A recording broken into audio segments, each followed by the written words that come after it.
L'animal rare suivant est un mammifère qui arpente les anciennes terres de l'ex-URSS. Outre son apparence, il a également été frappé par l'un des plus grands mystères médico-vétérinaires qui a tant réduit sa population que sa faible démographie de départ l'a placé dans un danger d'extinction encore plus grand. Ce mammifère est le saïga. Cet artiodactyle est endémique de l'Asie centrale, localisé dans de petites zones du désert de Gobi au Kazakhstan, en Mongolie et en Kalmoukie, en Russie. Il parcourt les pâturages, le désert et les zones montagneuses enneigées de ces endroits, des terrains caractérisés par l'absence de ravins, de hautes collines et la rareté des arbres, où seule une herbe clairsemée pousse. Il présente des caractéristiques caprines et dantilopinées, mais il est le seul représentant vivant de la sous-famille des séginés, ce qui a été conclu par des études phylogénétiques. Ses ancêtres parcouraient autrefois des territoires allant jusqu'à l'Angleterre et la France, et jusqu'au Canada en passant par l'Alaska et la Russie, mais à cause d'un effet de goulot d'étranglement, ce ruminant est aujourd'hui le seul de sa lignée.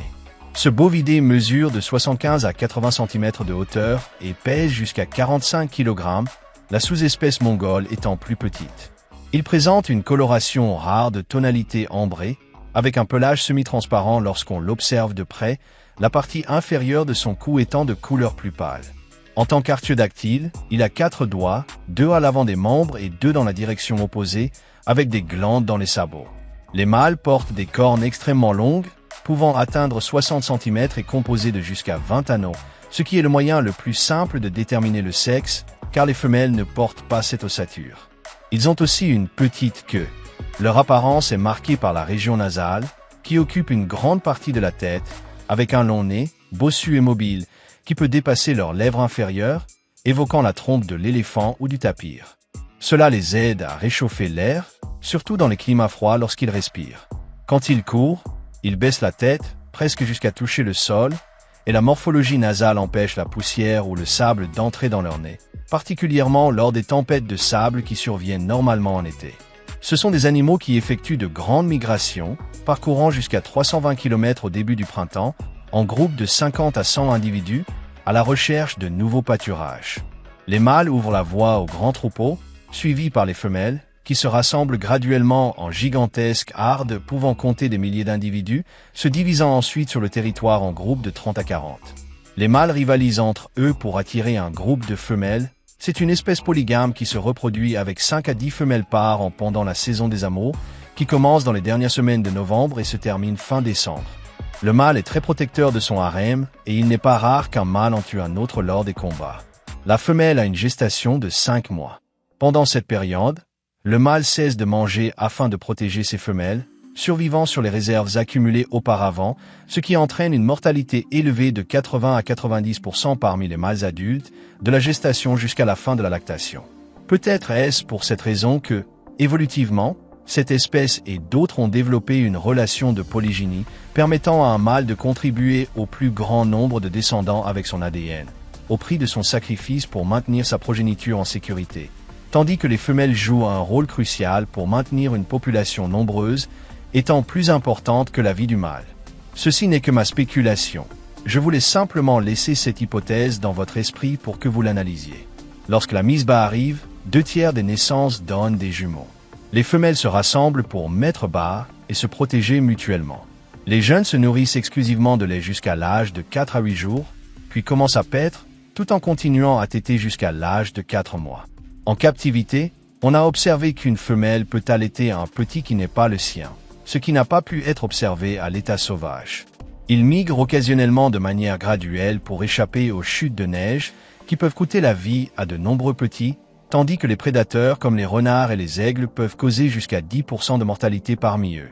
À 8 mois, tandis qu'ils retournent vers un lieu aux meilleures conditions, les femelles atteignent la maturité sexuelle pour rejoindre un groupe composé d'un mâle et de plusieurs femelles, tandis que les mâles atteignent la maturité vers 20 mois.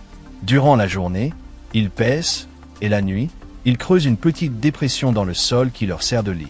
La durée de vie moyenne à l'état sauvage atteint 10 ans, où les adultes doivent se protéger des meutes de loups, tandis qu'en captivité, ils peuvent vivre jusqu'à 12 ans.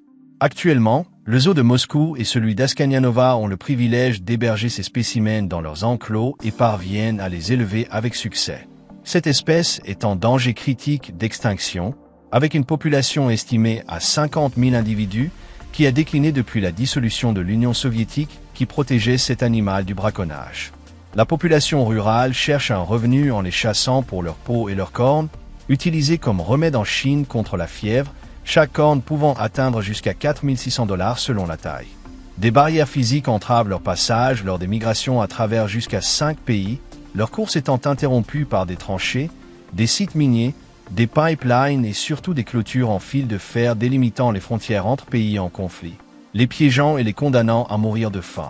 Pour combattre le braconnage, on pourrait envisager d'utiliser les mâles morts naturellement en protégeant leurs femelles, permettant la vente légale de leurs cornes et de leur peau en prouvant la mort naturelle par une nécropsie, offrant ainsi un revenu aux populations locales et luttant contre le marché noir.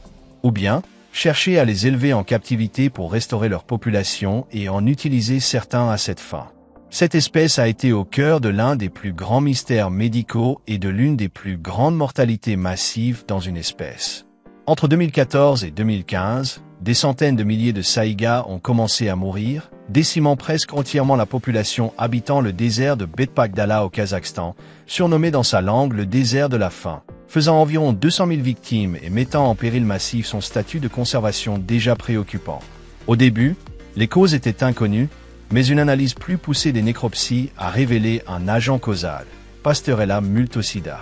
On pense qu'ils ont été infectés en broutant des herbes contaminées par cette bactérie, disséminée par les pluies, entraînant une septicémie et des hémorragies qui ont causé tant de pertes.